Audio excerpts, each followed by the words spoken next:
Get strong.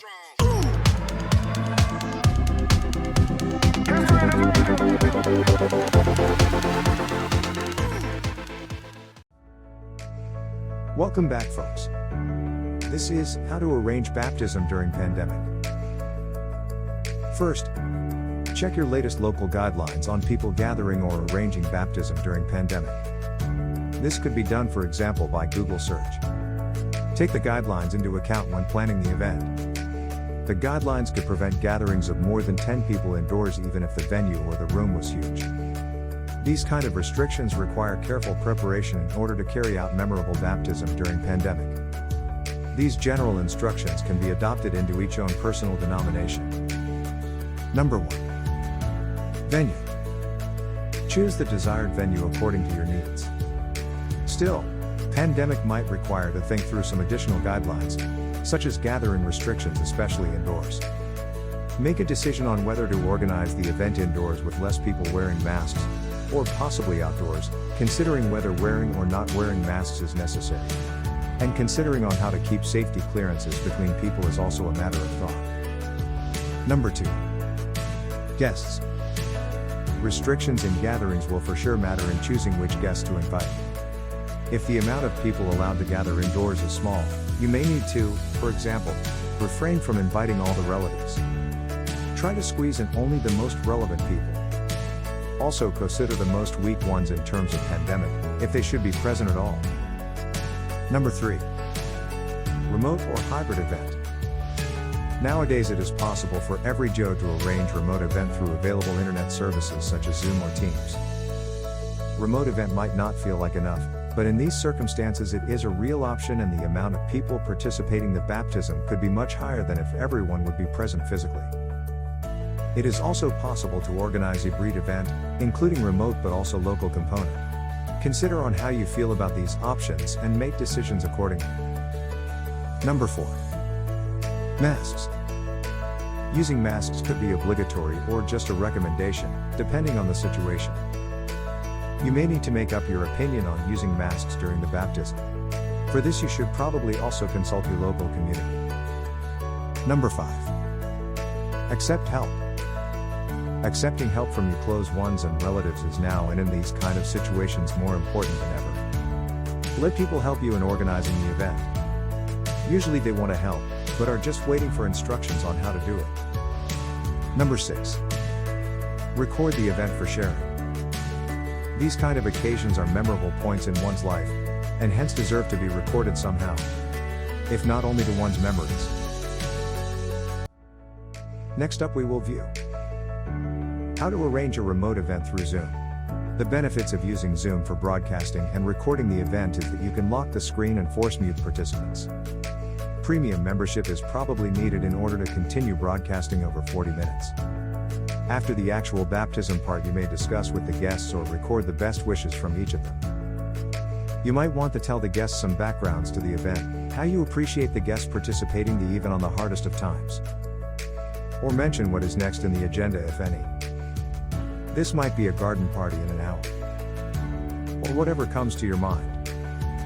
By using multiple cameras, it is possible to gather and later compile different angles of the same situation, but most importantly to get a flawless audio file containing all the speeches and sounds on tape.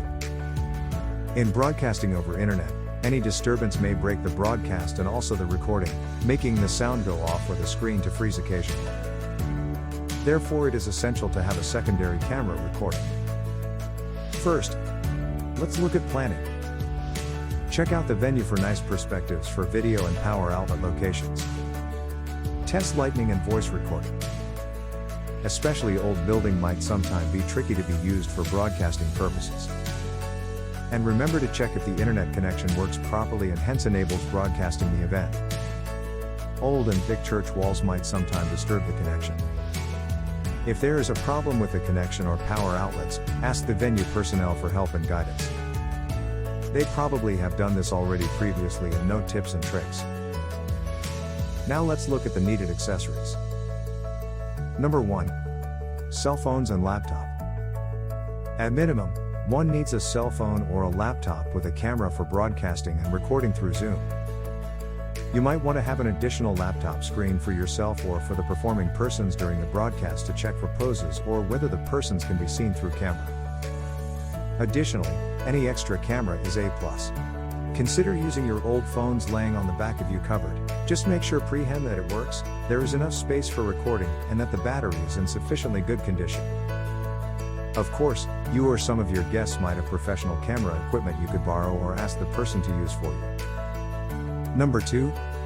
Chargers and extension cords. Recording and broadcasting may consume large amounts of your equipment battery. It is wise to prepare for this with chargers for each camera. Alternatively, you may use power banks for cell phones. Number 3. Camera stand. Either you can bring in a person to use the cameras or you need to have camera stands. During the time of restrictions, it is advisable to have a stand for each camera. Make sure the stands are high enough for the venue. The smallest ones do not reach over the chair backrests. But with tight budget, obviously one can make everything work. The stands seem to be easily borrowed, as at least for cell phones there seems to be many going around these days. Number 4. Motion following camera or person. During the baptism event you might have people to speak kind words, sing or maybe present some musical presentation, following the need to change camera view. Nowadays high-end camera stands might have auto-tracking feature, making person holding camera obsolete.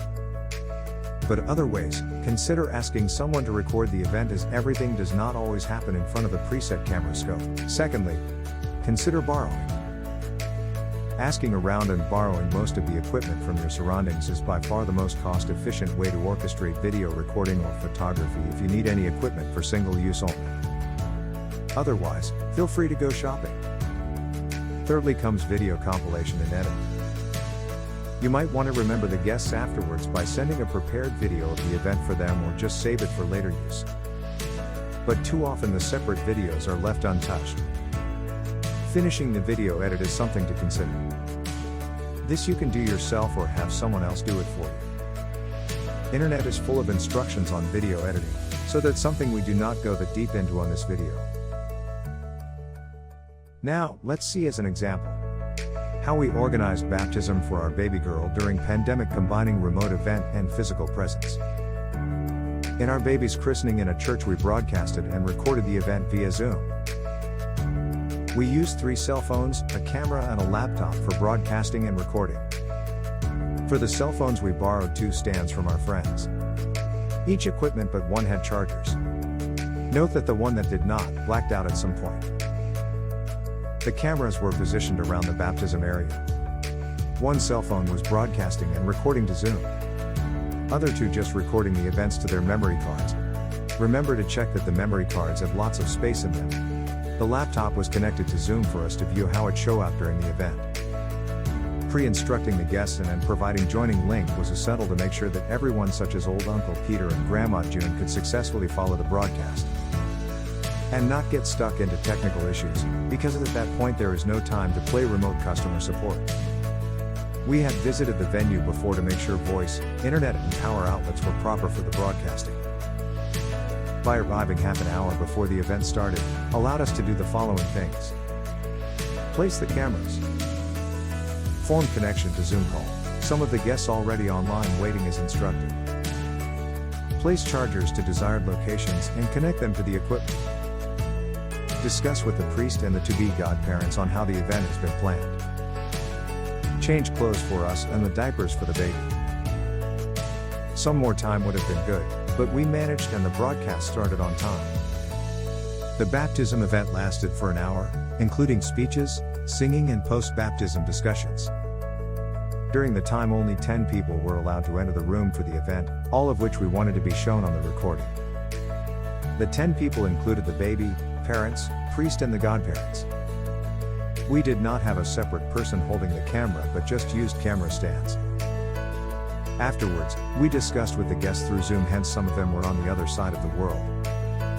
Again, this is a perk of organizing event remotely. When the broadcast was closed, we had an outdoor event where more guests could attend to, physically. Afterwards we were pleased with the arrangement we went with and encourage others to do the same if they see fit. The video is still not finished, but we have many stripes of the same events that can be combined and edited to produce a memorable video. Video quality from the Zoom recording is not as good as from the normal recordings, but is usable. Hope you find value in these instructions. Hope all of you, especially new parents and parents-to-be, got something from this video. Thank you for watching. If you enjoyed the video, remember to like it. And subscribe if you want to see more quality content on becoming a dad topics. See you next time. Sincerely yours, Daddy 2B.